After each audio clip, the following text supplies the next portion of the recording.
Excelling और sales की इस वीडियो में आपका बहुत बहुत स्वागत है। प्यारे बच्चों, इस वीडियो में हम 5वीं कक्षा के हिंदी विषय के पहले पाठ राग की रस्सी को पढ़ेंगे, उसका सारांश जानेंगे और अंत में इस पाठ से हमें क्या क्या शिक्षा मिलती है उसे जानेंगे। आइए बच्चों, सबसे पहले इस पाठ को पढ़ते हैं। पाठ 1, राग की रस्सी। लोनपोगार तिब्बत के 32वें राजा सोनगवसेन गांपो के मंत्री थे। वे अपनी चालाकी और हाजिर जवाबी के लिए दूर दूर तक मशहूर थे। कोई उनके सामने टिकता न था। चैन से जिंदगी चल रही थी। मगर जब से उनका बेटा बड़ा हुआ था, उनके लिए चिंता का विषय बना हुआ था। कारण यह था कि वह बहुत भोला था। होशियारी उसे छू कर भी नहीं गई थी। लोनपोगार ने सोचा, मेरा बेटा बहुत सीधा साधा है, मेरे बाद इसका काम कैसे चलेगा। एक दिन लोनपोगार ने अपने बेटे को 100 भेड़ें देते हुए कहा, तुम इन्हें लेकर शहर जाओ, मगर इन्हें मारना या बेचना नहीं।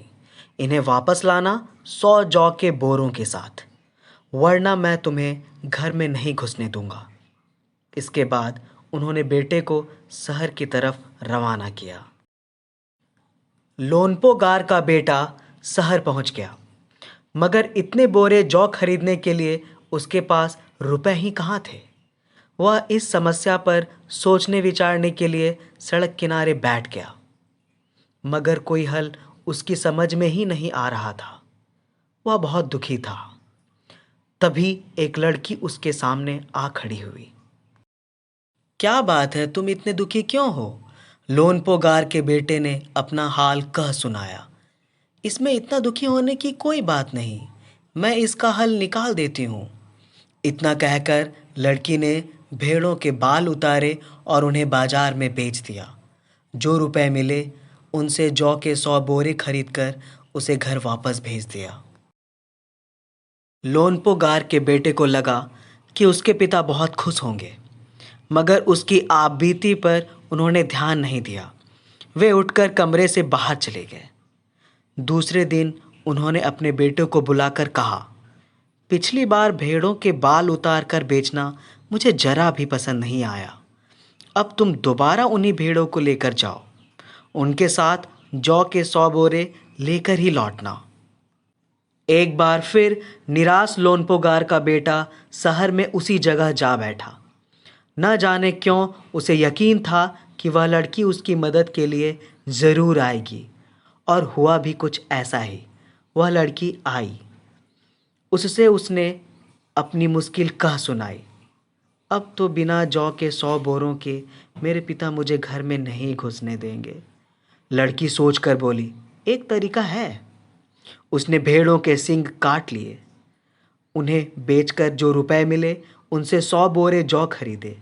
बोरे लोनपोगार के बेटे को सौंपकर लड़की ने उसे घर भेज दिया। भेड़ें और जौ के बोरे पिता के हवाले करते हुए लोनपोगार का बेटा खुश था। उसने विजयी भाव से सारी कहानी कह सुनाई। सुनकर लोनपोगार बोले, उस लड़की से कहो कि हमें 9 हाथ लंबी राख की रस्सी बना कर दे। उनके बेटे ने लड़की के पास जाकर पिता का संदेश दोहरा दिया। लड़की ने एक शर्त रखी, मैं रस्सी बना तो दूंगी, मगर तुम्हारे पिता को वह गले में पहननी होगी।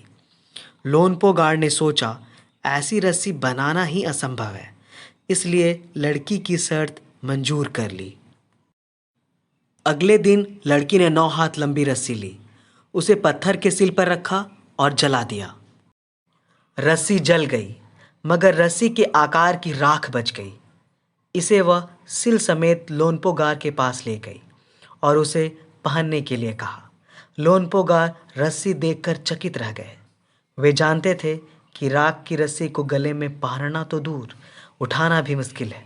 हाथ लगाते ही वह टूट जाएगी। लड़की की समझदारी के सामने उनकी अपनी चालाकी धरी रह गई। बिना वक्त गंवाए लोनपोगार ने अपने बेटे की शादी का प्रस्ताव लड़की के सामने रख दिया। धूमधाम से उन दोनों की शादी हो गई। प्यारे बच्चों, यह लोक कथा यहीं समाप्त हो जाती है। आइए अब हम इस लोक कथा का सारांश जानते हैं। लोनपोगार तिब्बत के 32वें राजा सौनगवसेन गांपो के मंत्री थे। वे अपनी चालाकी और किसी भी प्रश्न का तुरंत जवाब देने के गुण के कारण दूर दूर तक प्रसिद्ध थे।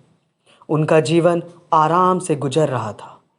लेकिन जब उनका बेटा बड़ा हुआ तो उसके भोलेपन और कम बुद्धिमान होने की वजह से लोनपोगार को यह चिंता होने लगी कि उसके बाद उसका बेटा अपना जीवन कैसे बिताएगा।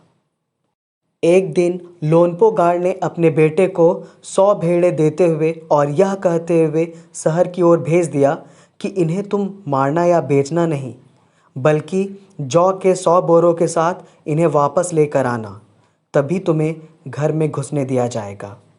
लोनपोगार का बेटा भेड़ों को लेकर शहर पहुंच गया। उसके पास पैसे तो थे नहीं कि वह जौ के 100 बोरे खरीद पाता, अतः वह सड़क के किनारे बैठकर इसका हल सोचने लगा। उसे कुछ भी समझ नहीं आ रहा था।